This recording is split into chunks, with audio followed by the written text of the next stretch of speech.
د دې هارون الرشید بادشاه په زمانه کې یو نیک سړی تیر شوی دی مجذوب مجذوب دا و چې چا به پې دخل نه لره په لاره به روان و خو ډېر بزرګ ولی الله بهلول نوم یې بهلول قصې به تاسو اورېدلې د دنیا په کارونو کې خلکو به بهلول لیونی دی مجنون دی او دومره هوښیار و چې ولی الله ر زمانې و د الله تعالی عبادت کوه او روجې نیسه یو ځل دا صحرا ته کبار ته راوتی دی او ذکر و فکر کوي د الله تعالی نو چې سړی ذکر او فکر کې مشغولي نو اکثر په دې ځمکه کرښې ورسره راکاږي ځمکه باندې کرښې راکاږي نو لګیا په ځمکه داسې څه کوټګۍ موټګۍ هم جوړوي کرښې هم راکاږي او الله تعالی ذکر فکر کې مشغول دی هارون الرشید او زبیده د هغه ښځه وه ډېره مینه یې ورسره تره لورې هم وه زبیده تا ډېره نیکه بیبي وه دا د دې زمانې د زموږ د بادشاهانو د ښځو په شانتې نه وه چې سرتور سرګردي او په دغه باندې څه ورته ویل کېږي په چترو د سړو سره را دانګي د جزونو نه داسې نه وه نیکه ښځه وه دومره نیکه وه چې د یو نهر جوړ کړی و هغې ته به یې نهر زبیده وې ټولې مکې مکرمې ته او مینا ته او عرفات ته یې د هغې نه اوبه ورکړې وې او چې کله به دا حج له راتله نو اوښان به د اشرفونو د درهمو نه ډک راوړل او دا ټول مال به په حاجیانو باندې په مسکینانو په فقیرانو په مکه شریفه او په مدینه شریفه کې خیرات کاو دومره نیکه وه چې مړه شوه که نه دا زبیده نو چا په خوب کې ولیده ورته ویې زبیدې ته خو به الله بخلې یقینا خو کومه مرتبه یې دله درکړه او پسې وبخلې زبیده ورته وایي چې کله الله ته ور مخامخ شمه وی رب العالمین ما ته وی چې زبیدې ټیک د خیراتونه دې کړي دي خو ګورې مال ما در کړی و که ما مال نه وي در کړی یو روپۍ دې هم نه شو خیرات کولی نیر دې ایستی دی د مکې او د ګردونوا خلقو دې سیراب کړی دی خو ګورې ما د بادشاه ښځه جوړه کړې وي که دا بادشاهي مې د خاوند لو تعالی نه وي در کړی او دا دولت او دا طاقت او توفیق مې نه وي ورکړی نو یو کرښه دې هم نه شو راښکې تا چې او یاره دا ګورې حقیقت هم دی ګوره ډېر ګران کار دی که ته ما خو عبادت وکړو ما خدا وکړو الله راته وایي چې ما سترګې نه وې در کړې څه ما خپې نه وې در کړې څه ما مال نه و در کړی بیا به څه کوې نو وي دا ټول چې ما چې غرقه شوې ځکه چې دا څومره واقعي نیکۍ ما کړي دا خو د الله تعالی په توفیق مې کړي دي زبیدې تباه شوې وایي ما ته وایي چې نه زبیدې په یو عمل دې بخم وي الله راته وایي یو عمل دې کړی دی پوټې نه غوندې خو مې خوښ شوی دی په هغې دې بخم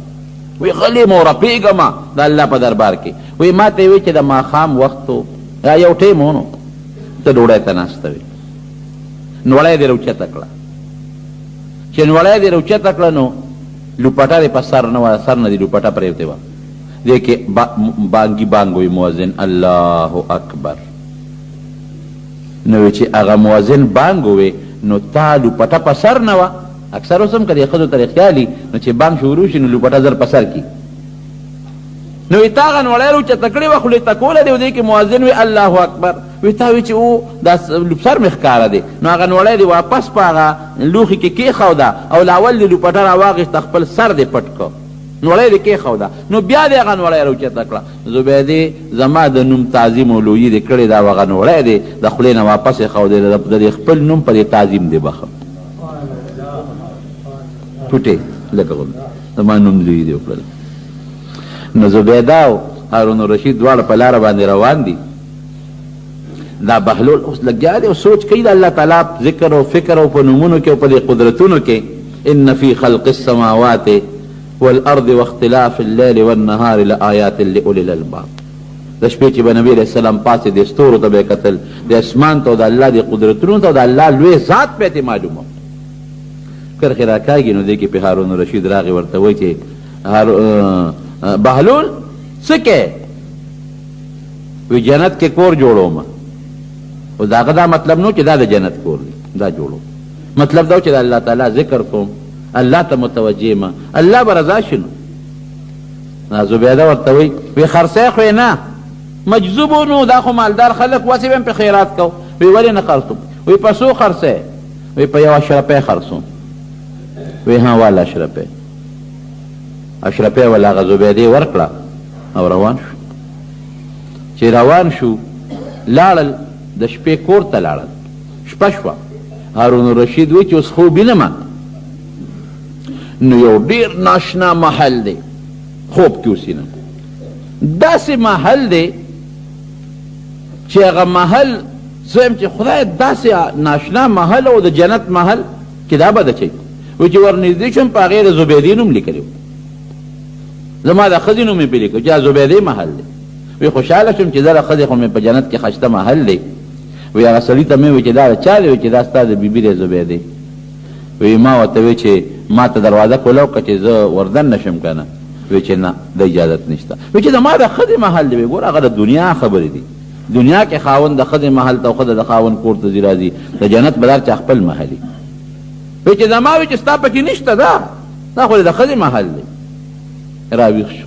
چې راویښ شو زبیدې ته وی چې زبیدې ما خو داسې خوب ولید تا خو په یوه اشرفۍ واقعي محل وګټه یو اشرفۍ دې خیرات کړه ته راځه ځو زم نن دا بهلول ګورم هغه بیا د هغه خپلې جونګړې مخې ته ناست دی او بیا کرښې راکاږي او سوچونه کوي اسمان او ستوري او د الله تعالی په ذات کې هارون الرشید ورته وی چې بهلول څه کوې وی جنت کې کور جوړو وی ښه وی خرڅی خو نه وی نه خرڅوم وی پسو خرڅی وی د ستا چې ټوله بادشاهي راکې نو په هغې یې خرڅوم چې دا څومره د بادشاهي ده که نه دا به ټوله راکې دا به په هغې خرڅوم هارون الرشید ورته وی پرون خو دې په یوه اشرفۍ خرڅو پرون خو دې په یوه اشرفۍ خرڅو او نن یې زما په ټوله بادشاهي خرڅې دا ولې وی پرون نالیدلې سودا وه اوس د لیدو سودا ده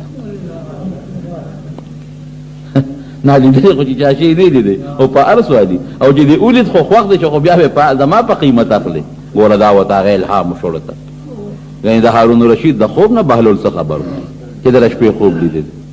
د هغه د خوب نه څه خبر و هغه خو ورته نه دی چې ما په خوب کې د ښځې هغه محل ولید او زما ونه لیده نن یې په ټوله بادشاهي خرڅوي پرون نالیدلې سودا وه او نن د لیدو سودا ده د لیدو سودا ده چې زه پسو خرڅوم اوس خو د شیخ وخت شوی چې زه یې پسو خرڅوم نو په هغې باخلي اتقوا فراسة المؤمن فإنه ينظر بنور الله او هغې یو مثال درته لنډ غوندې ښیي یو نیک سړی دا نیکي څه یوازې په دې کې هم خاص نه چې یو سړی دی جومات کې ټول ور ناست دی او دې دی نیک نه دام نیک دی باید سړی خپله زمینداري کوي الله یادي دام نیک دی مسلمان دی نیک دی باید سړی خپل تجارت کوي په تجارت کې دروغ نه وي دوکه نه کوي سود پکې نه کوي مسلمان سره ټګي نه کوي دا ځان له ولي الله دی ګورئ باید سړی خپل ملازمت کوي خپلې نوکرۍ له ځي په ټیم ځي په ټیم راځي د مسلمان او د حکومت هغه خپل حق پوره کوي بل څوک تنګوي نه که څوک وله راغی خپل لمونځ او دس ورسره کوي دا هم نیکي ده که نیکي یوازې چا پورې خاص نه ده او نه د چا خصوصیت دی یو سړی ناست دی ترکان دی خو نیک سړی دی نیک اره باندې لګیا یې لرګې پرې کوي دا یو عبرت یو قصه ده یو زمری پرې راغی چې زمری پرې راغی وي دې زمري ورسره خبرې شروع کړې ترکان کاکا څه کوې وی دا لرګې ریبم یو لاس له په کبډي نه راځي دا زمري ورته وایي نو که بل سړی وي نو وی به چې داسې په مصیبت وم تښتېده به ته زمري نه به چا خلاصو او زمري سره څوک کبډي کولی شي ورته وی داسې کار دی زمریا ټینګ به راته نه شي ګورې ورته وی ته را دې خوا چې معلوم یې کړو وی ګوره سم شي ټینګ به راته نه شي وی نه ته را دې خوا چې نو پته به ولګي ترکان کاکا ورته وی ورېږه دا لرګې مې شروع کړې دي په دا نیمه کې نشم پرېښودی دا لرګې پوره سر ته ورسه عمر یې بم نو در پاسم ګورو به زمري ورته دقسې ناست دی او دی لګیا دی ورسه غاره کوي زمري ورته وي شابه زه ریبه که نه یاره وی دا اره په دې لرګي کې نه چلیږي بعضې وخت کې لرګی سخت شي که نه اره پکې نه چلیږي نو د پاسه پې شپې ته ټک والي د لرګي د پاسه هغه شپې ته چې پې ټک وي نو هغه لرګی کولو شي نو اره پکې چلیږي نو دی ورته وایي چې یاره شپې ته خو مې په ټکوالې ده خو دا ده چې بیا هم پوره زور نه اخلي لرګی نه چلیږي ته یو مهرباني نه کوې ته را سره لږ امداد نه کوې چې لرګی ضروري وي چې په کبډي ورشو هغې وایي زه را سره څه امداد وکړم وایي ګوره ته خو هسې پهلوان یې که نه نو ته یې دا پنجه راوړه په دې لرګي کې ورکړه چې زور ورکړو دې لرګي له نو چې زور وله ورکړو که نه نو دا به زه ضروري به من کبډي به وکړو هغه وایي ډېره ښه ده حیوان خو بیا قمقه دی که رویل هغه خپله پنجه په هغه لرګي کې په هغه چوندې کې وردن نه کړه او زور ورکوي چې دی ریبي هغه ورته زر هغه شپې ته وویسته چې شپې ته رابر نه وویسته لرګي خو راجوخ شي که نه دا پنجه یې کلکه ونیوه بس ورپاسېده او چوکې ته یې ګوتې کړې اوس وی را میدان ته شه چې اوس سره کبډي وکړو د هغه پنجه خو په لرګي کې نښتې او چې زور ورکوي خو داسې خوږېږي بس ترخه هم ورسره وه د ارم ورسره ده او سولې ملې هم ورسره د قیسې پیسې خو اسباب خو ورسره کلاشنکو پیرسو برابر دي چورو یې پرې وکړله پرېښود چې سیت یې وویسته اتقوا فراست المؤمن نبی علیہ السلام فرمایي چې مسلمان د هغه د هوښیارتوب نه یریږه فانه ینظر بنور الله دی چې نظر کوي د الله په نور کوي دته الله په دې زړه کې الهام کوي د حضرت موسی علیه السلام مور بل مثال درکو د موسی علیه السلام مور چې کله فرعون هغه خپل خلق لیږل فرعون خپل خلق لیږل وي ماشومان راولی چې که ملکان پیدا کېږي چې لالو فیصله کړې دی کې موسی علیه السلام پیدا شو مور سره غریب سره فکر دی چې یا الله د سره به څه کوم اوس دا خو اوس که د فرعون لښکر راغی او خبریږي نو دا ماشوم به رانبوځي ولالی به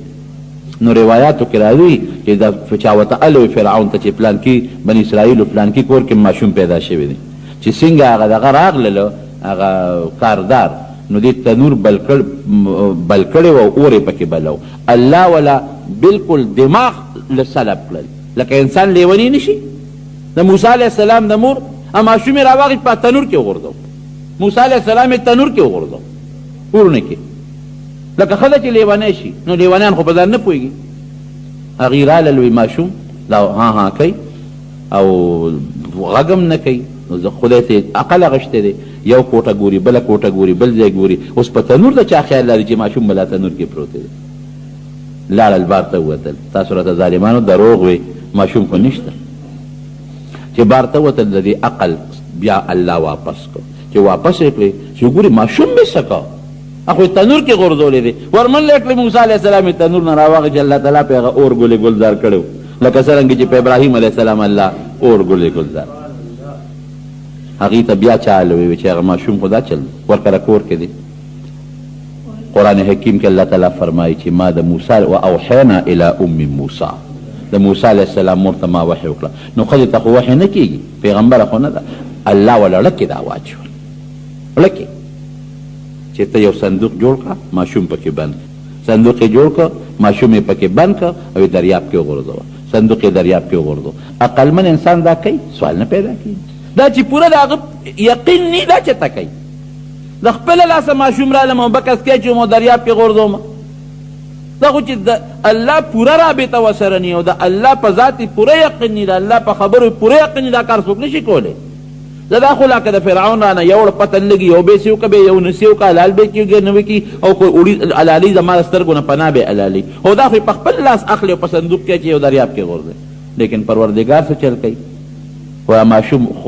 لور ته یې ویتلي صندوق سره د بچې چې څه چل به کېږي زما د دې زوی هغه صندوق سره روانه وه صندوق چپې وړو د فرعون محل ته وله بیله شوې وه او هغې محل ته صندوق ورسېد هلته کې لګیا ده د هغې وینځه ده او لوڼه دي هغې وینځي دي هغې لګیا دي لوبې کوي صندوق یې اوچتې کو چې ویې کته پکې خشته ماشوم پروت دی الله د فرعون کور ته ورسو دشمنو په مستقبل کې د فرعون تربیت الله د فرعون د لاسه واخیست دا د موسی علیه السلام د مور د زړه ته الله تعالی القا وکړه والذین جاهدوا فینا لنهدینهم سبلنا وان الله لمع المحسنین که د دین کار کې ته پریشانی راله که د دنیا په کار کې ته پریشانی راله او یا دا وی چې زه هر کار ته لاس اچوم او لارې مې بندې دي یاره کم کار چې شروع کوم کم تجارت شروع کوم تاوان دی نو الله دې هېر کړی دی الله دې هېر کړی دی بس د الله تعالی ذات کې مشقت فکر شو کوشش شروع کا الله مه هېروه الله یاد کا مونځ ورله شروع کا ذکر و اذکار کوه لږ د شپې پاسه ورته لږ تلاوت شروع کا او الله نه ته امداد وغواړه په دې خپلو کارونو کې ته ګوره چې کار دې سمیږي او که دې نه سمیږي ته ګوره چې ستا پریشانۍ ختمیږي او که پریشانۍ نه ختمیږي ومن اعرض عن ذکری فان له معیشة ضنکا قرآن کې الله فرمایي زما نه چې څوک غافله شو ژوند به تریخ کوم زموږ ژوند تریخ دی که نه الله رانه یېر د مانځه په وخت کې دنیا پسې منډه د اودس په وخت کې دنیا پسې منډه هلکه د شپې به څوک پاسي د بخور له شپې څوک پاسي دا سار مونږ به څنګه کوم وختي به پاسمه دا سار چې د ډیوټي دا وختي ولا منډه وای دا پېښور ته چې سار وختي پلان کو ته ولاړې نو دا د دنیا کار لپاره بیا خو پرېږده د الله لپاره نه پرېږدي زما رونو بس دا حل شو څه قسمه پریشاني درته راله الله ته ودرېږه بس مونځ ورته کوه ذکر و اذکار کوه کوم کار دی بند دی چا پسې مه ګرځه او کوم شي ته لاس اچې او هغه در پسې راخیږي هغه کارونه نه سمیږي الله ته رجوع کا الله یاد کا د الله دین کې سوچ فکر وکا ذکر و اذکار وکا نفل شروع کا تهجد شروع کا ته ګوره چې کار دې سمیږي او که نه سمیږي نو یو ځل د هوښیارتوب پورې ته وایم یو سړي سره روانه وه هم عالم و داسې نیمچه غوندې موله و د هغه امام صاحب سره روانه وه خامخا د چا څوک بدي شي نو امام صاحب پسې بیا ډېرې خبرې کولې یو ځل دغه سړی په کور کې د ښځې سره روان شو ښځې سره د شپې ګپ شپ لګاو ښځې ورسره خبرې نه کولې نو دا سړی ورته وایي چې ښځې ما سره خبرې کوه ورې روانه را سره مه کوه ګنې بده به شي دله ښځې ورته نه کوم در سره خبرې وی نه کې خبرې ویم وی ښه تر سبا پورې که دې ما سره خبرې ونه کړې نو په دریو طلاقو به طلاقې داسې کاڼې وروشغو چې د دې لپاسه بل څاړو شته تر سبا پورې که دې خبرې ونه کړې سبا خطو پورې نو په دریو طلاقو به طلاقې نو دا ډېر ګران طلاق دی درې طلاقه د خولې نه چې سړی وباسي که نه بس د دې جوړښت بیا نه کېږي او که کېږي نو هغه ډېره ګرانه مسله ده هغه د عزت مسله نه هغه بیا د بېعزتۍ مسله ده دا ښځه به بل څوک په نکاح کوي او واده کېږي به ورته ا به یې پرېږدي او بیا به تاله روا کېږي هسې نه روا کېږي ګرانه خبره ده د خولې نه درې تل او ښځه چې وه نو ښځې چې دا خبره واورېده نو په کار دی چې پې خفه شوې وې او زر یې خبرې شروع کړې چې که سبا راوخت خو جدا کېږم خو بس هغې له مړه پوخ کړی بس هغې پاسېده و کټ کې ډډه وواله چې زه بس تا نه به مې خو خدای په دې زړه کې وي خبرې خو نه کوي سبا به مې د نه خدای خلاصوي چې لږ ساعت تېر شو سړي وی چې دا مې څه غول د خولې نه وځوړول دا مې څه ووی دا ګوره دا طلاق چې سړی ورکړي که نه بیا وروسته په مولیانو ګرځي کله یو له ځي او ورته مسله وکړي بل له لاړ شي او ورته مسله وکړي مقه یو ټکې دی ګرځي که څه لوبه پکې راوباسي لکه نېکبخته نو مخکې به سوچ کړی و که نه او موږ له بعضې راشي یاره صاحب نو په غوسه کې ډېر سخت غوسه وم نو مې چې ته خوشحاله او ښځه دې هم خوشحاله او یو بل سره ډوډۍ په میز ناست او چرګوټي خورئ نو په دغه کې خو څوک چاله طلاق نه ورکوي طلاق خو د خوشحالۍ نه څوک نه ورکوي خو چې غوسه شي نو طلاق ورکوي دا خیال شي ګنې په دې غوسه کې به نه واقع کېږي ډېر سخت غوسه وم نو غوسه وې نو ګزاره په ځان بر چک لګولې و که نه ښځې له طلاق ورکړه ولې برباده کړه سره د بچي دې غرق کړل دا ګوره ډېر ګران کار دی الله دې مسلمانو ساتي ښځو سره ګزاره کوي نبي علیه السلام فرمایي وایي دا ستا په لاس کې قیدیانې دي دا زه نه ویم ګوره رسول الله مبارک فرمایي دا ستا په لاس کې قیدیانې دي که ته ورته وایې پلار کله زه ځي به که وایم نه زه نه به ځي که ته ورته وایې چې دا جامه واچوه نو وابچي او که ته وله نه راوړې نه به یې که ته ورته وایې چې هلته لاړه شه نو لاړه به شي او که ته ورته وایې مه ځه هن عوان بین فی ایدیکم نبی علیه السلام فرمایي ستا په لاس کې قیدیانې دي جعل الله تحت ایدیکم جعلهن الله تحت ایدیکم الله ستا د لاس لاندې کړي دي نو ګزاره ورسره کوه او پیدا د کچې پختې نه دي که ته وایې چې دا غلطي کوي او دا روانې ولې کوي کچې پختې نه پیدا دي ګسې نه او په ګسه پختې کې د بره پختې نه پیدا دي چې ټولو کې کږه پختې ده نو چې کار کوي خامخا به کوک کوي او که ته وایې نبي علیه السلام فرمایي دا د هغه د الفاظو معنا کوم که ته وایې چې نه خامخا به نیغ کار کوي نو پختې چې نیغې نو کسره نو ماتې به پختې چې نیغې ماتې به نو که ښځې باندې نیغ کار کوي او خامخې نیغې نو کثرتها طلاقها بیا به پرېږدې نو بل علاج کوي نشته نو نبي علیه السلام فرمایي ګوره دا د هغه الفاظ دي چې ښځې نه به کار اخلي خو کوږوالی به پکې وي په خپله فرمایي نو زمونږ خلک د ښځو په معمولي خبره هندګولي کې مالګه زیاته دی کړله او ما خو دا ترکاري و تا خو دا پخه کړه او ما ته دې بستره برابر نه کړه ما له دې په وخت څادر را نه کړه درې کاڼي ورشغئ دې نه ځان ساتی خطرناک شی دی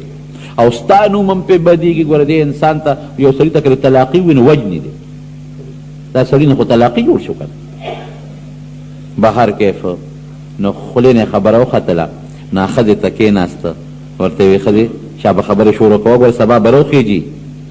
او که سبا راوخته نو درې طلاقه مې ویلې دي بیا ګوره علاج نه کېږي بس ښځې ورته په خولې لاس یې ښودلی لاس ورته ښودی چې زه خپل کار کوم خبرې نه کوم چې چې دنه ونه شو دا زور او غوبل نو مینتونه شروع کړل مینتونه چې ښځې بچي به څه کوي او ته به څه کوې زه خو به بله ښځه وکړم خو ته به څه کوې سوچ وکړه قمقلې ګورې خبرې شروع کړه هغې یې اړه پخ کړی و هغې وی چې مامو ته بیا دې مو ته بس په خولې لاس کېښود چې زما غم مه کوه اوس د ځان غم کوه بس خدای به مې تا نه سبا که خیر خلاصوي وړه کې وی ده سره خبرې نه کوي چې دی پوه شو چې اوس خو ښځه خبرې نه کوي نه په مینت رضا کېږي او نه په زور کېږي او نه په بل څه کېږي او که سبا راوخت قصه جدا کېږي نو چې نظر یې واچو چې مسله به راله څوک سموي نو امام ابو حنیفه رحمت الله علیه خو مشهور په کوفه کې هغه پسې منډې کړي نیمه شپه را دروازې ورته وړبوله امام صاحب دغه وخت تهجد له پاڅېدلی څوک یې پلان کې یم هغه ته خو پته و چې ټولو دې ما پسې خبرې کوي او زما بد وایي بیا څه پسې راغلی وی صاحب یو مسله راته پېښه ده هغې پسې راغلی وی څه راته پېښه ده وی دقسې چل دی علما خو ښه خلک دي زه مړه وي څه نشته کور کښېنه زه درځم کښېنه زه ښځې سره خبرې کوه زه درځم دی چې کور ته لاړ لږ ساعت تېر که ښځه خبرې نه کوي نو بیا را منډه یې کړی وی چې امام صاحب خدای ته وګوره سبا را نږدې شو او ما خو درې طلاقه ویلي دي که سبا راوخته او تا خبرې ونه کړې نو په درېو طلاقو طلاق یې نو دا خو که سبا راوخته او دا ځناوره را سره خبرې ونه کړي خو دا به بیا به څه کوم امام صاحب ورته ویل زه د خدای بنده کښېنه الله به خیر کړي ځه ته ځه دی راغې کور ته زه درځم چې لږ ساعت تېر شو رڼا ورو ورو زیاتېږي سبا خو لا نه دی ختلی نو د بیا تنګ شو ښځې ته جرګې هم کوي پخپو هم له پرېږدو مینتونه هم ورته کوي د داسې سړي به د ښه اخلاق هم بیا خوښ شي پورا بدماش بھئی پورا بدماش بھئی